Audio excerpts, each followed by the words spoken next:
Hello class 12, welcome to your education online class. We were discussing Indian University Commission 1948-49 and we have learned that it's the first Indian education government in free India and commission, and that's why they were the first and foremost target of them was to develop the university level education and higher level of education, and under the chairmanship of Dr. Sarvapalli Radhakrishnan and the secretarianship of Mr. Nirmal Kumar Nirmal Kumar Siddhant, the commission has submitted 747 report consisting of 747 pages, and the main aim and target was the development of the higher level of education. And in last videos we have started the aims of the Indian University Commission, and we have seen that first thing what they want to do is they want to select some scientific minded people, some educated people for giving instruction, for directing, for controlling the university level education. Those who are updated, those who knows better than other people, and those who can direct and control the entire situation. As the main motive of the commission was to develop the social economic status of India, and to make the people education minded and to make the people broad minded, scientific minded. So the first and foremost point what we have seen is number one, they want to select some scientific minded people, those who can work well, those who can understand well, and those who can administer well. And secondly, we have seen that the University Commission has told that there should be no imitation or blind, there should be no blind imitation. Means people must understand before believing something. We have heard something and we are believing. Nowadays, many things are coming up in YouTubes, and different fake channels are growing for spreading different news to make us afraid of this present situation. So, should we believe on that? So, we have to make our mind and we have to justify whether, and we have to think rationally that yes, what is happening, what they are saying, is it true or is it false? We should not understand, or we should not think blindly or imitate blindly someone. Okay, so that was the second point. Today we are continuing with the third point.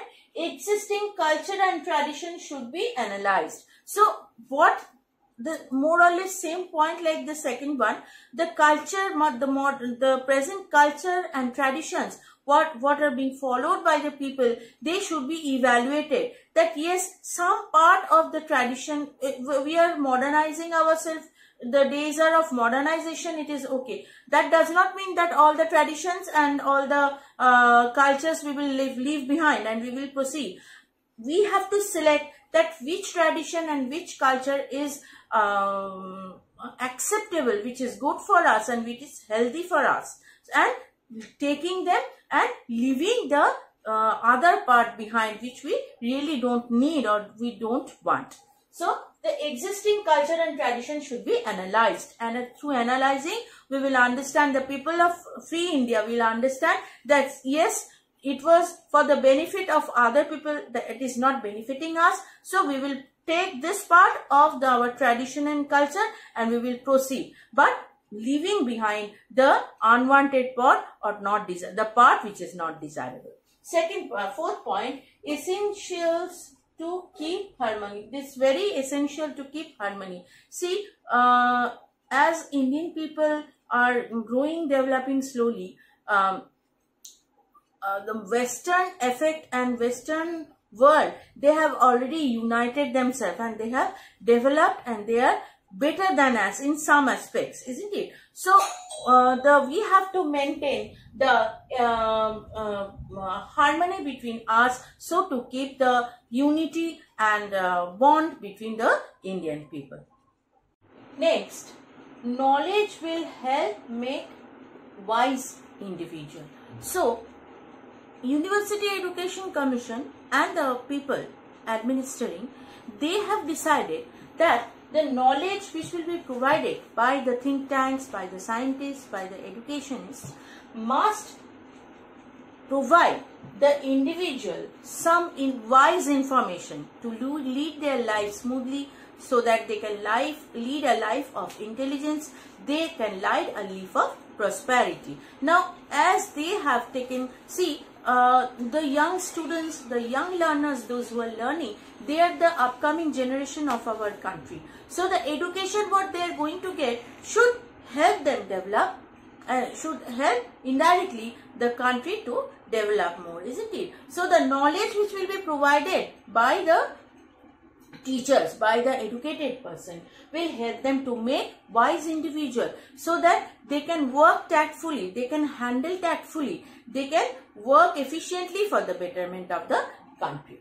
Next point, must link the ideals of the society. See, another thing is very important, that is the society. Society is always continuously changing, and the need and desire of the society is ever changing.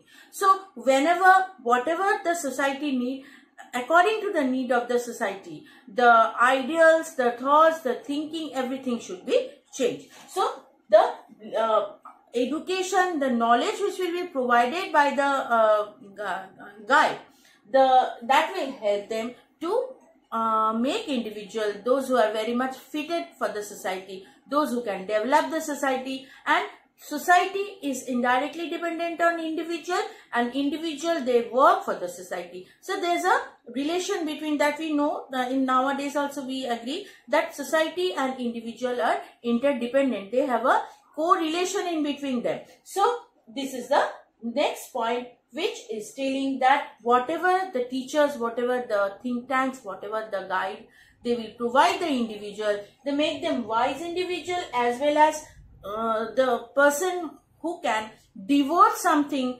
contribute something for the society. So this is all for today. Next day we will continue the remaining part of Indian University Commission. We should not forget that whatever Indian Education Commission is doing, it is immediately after India's freedom. India has got freedom, and they are targeting the people, those who are studying in higher level, and that's why they are selecting some people, those who are really worthy. Thank you so much.